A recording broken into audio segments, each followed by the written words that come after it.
What is your realistic expectation for Trey Lance? Do you think he is going to start week one? If so, how do you think he'll perform? Barring injury, he should start week one. If he's injured, then anything's up in the air. But Yeah. barring injury, he should start week one, and I think that Trey will look good. Trey is one of the. He's only played 4 games, so I don't want to stick my foot in my mouth and talk about how what he does so well on the field, and he's only played 4 games. But what we have seen is that Trey is a exceptional processor. Trey can process. He just doesn't let it go. And that's reps. That's seeing it, understanding that you're seeing it, and letting it go. I think that Trey is going to be athletic but purposeful with his feet. We're not going to see him trying to outrun people. I think that that's a big thing about his game, where he's going to be picking his spots, seeing open areas of the field, getting yardage, and getting down. I would love to start seeing Trey Lance. That I think we'll start seeing is him sliding on air. Like we're going to start seeing a lot of that, him understanding that I'm playing for the next play, not the play now, right? I'm not trying to do too much to get hurt. I think he's going to start playing a lot more cautiously, but more upbeat with more tempo. He moves a little slower. I'll see the maturity, even with him talking after, like on the I think that was the press run that they did during the Super Bowl while Trey was talking. He's grown. I expect to see that manifestation of that on the field. I expect him to be a grown man. When I see him play, I didn't feel like I was watching a grown man play. When I see Trey play on week one, I expect him to have the command of the offense, the respect of the huddle. I don't want to see him getting up off the ground like a wounded deer, reaching up for offensive linemen. I want to see him also offensively, I want to start seeing some plays that I saw for Brock, like plays that look like Trey likes this. He understands this concept, and this was drawn up for him. I want to start seeing a lot, like the passing game is tailored for his arm. I want to see longer passes. I want to see the defense being stretched vertically. All of the things that we were sold on that he was supposed to be when he got here, right? And this is year 3. And I believe that if Trey is healthy and he gets on the field, we will see all of that and more. And he's athletic.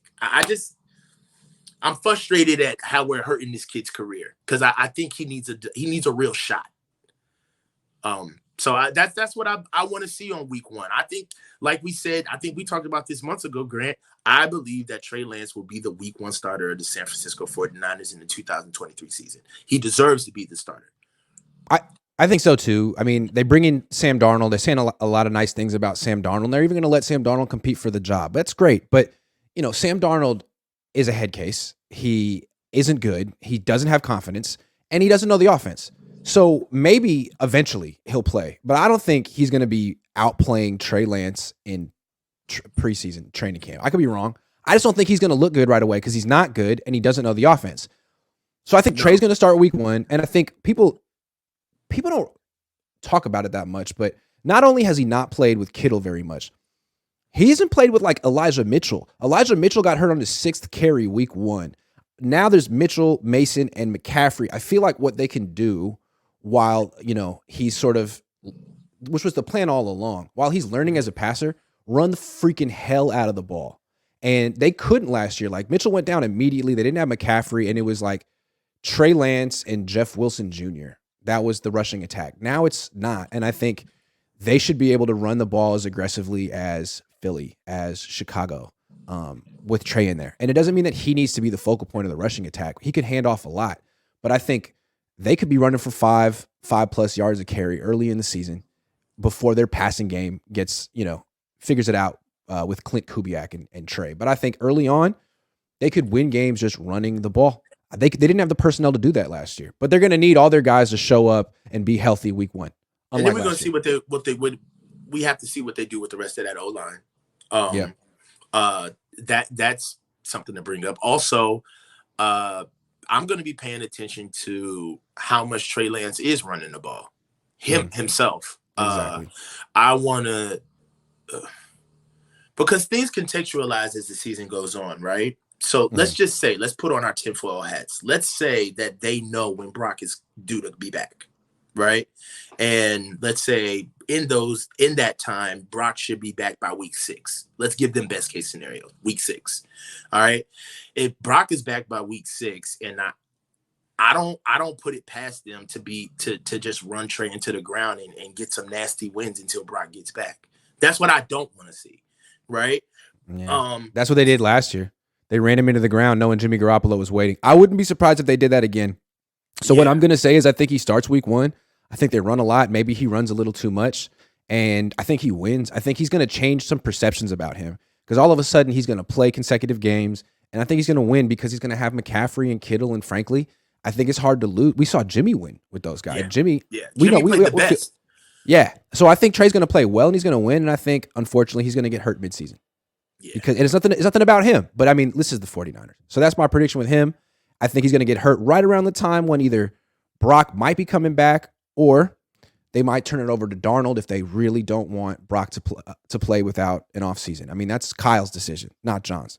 But if we're going to go half glass full, let's say Trey does what we think he's going to do, right? Let's say like he makes it on the field, right? Which I think that's not being given enough credit for how hard that is for him to compete against a number 2 guy as the number. I think that's just bad for the brand. That's just such bad form to do that to a kid that you picked. You know, like what's going on in the locker room, honestly. But for him to make it to the You're field, making yourself look incompetent, right? Yes. It looks incompetent. Unprofessional. It looks like it really looks like you don't value your personnel, quite honestly. And it honestly looks like a lack of ownership. You know, like you put all of that into the kid, and all of a sudden he's fighting for the number 2 spot off 8 games.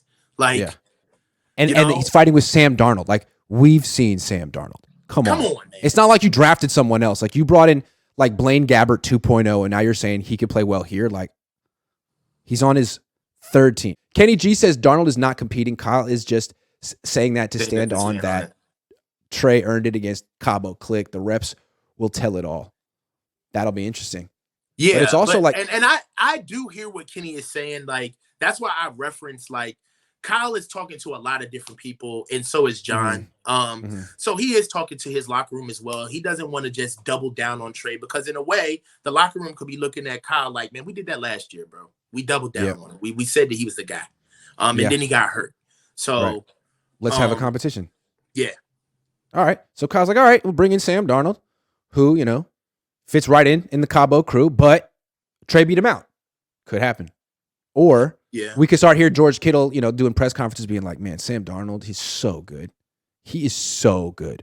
I had no idea. Sam guy? How about that Sam guy? Like, shut up. Can't wait for that. Just watch Sam Darnold lowlights vid. The floor is low. Oh, yeah, he's made some bad plays in the NFL. Man. A lot of turnovers. He's the kind of guy that'll lose games for you. That's the thing with Sam. What Brock did was like, and Jimmy last year, and even Trey, like they don't necessarily turn the ball over a lot. They won't beat you themselves. If Darnold starts doing that, like you can't play for the 49ers if you just turn the ball over because they can win without you. I think Trey intentionally force feeds Kittle the ball to help win the locker room thoughts. I haven't seen Trey play enough with George. George needs to be out there for that to happen. If Darnold equals white Jameis Winston, does Kyle equal Sean Payton? I think Jameis Winston's better than Darnold. Jameis Winston's way better than Sam Darnold. Way better than Sam Darnold.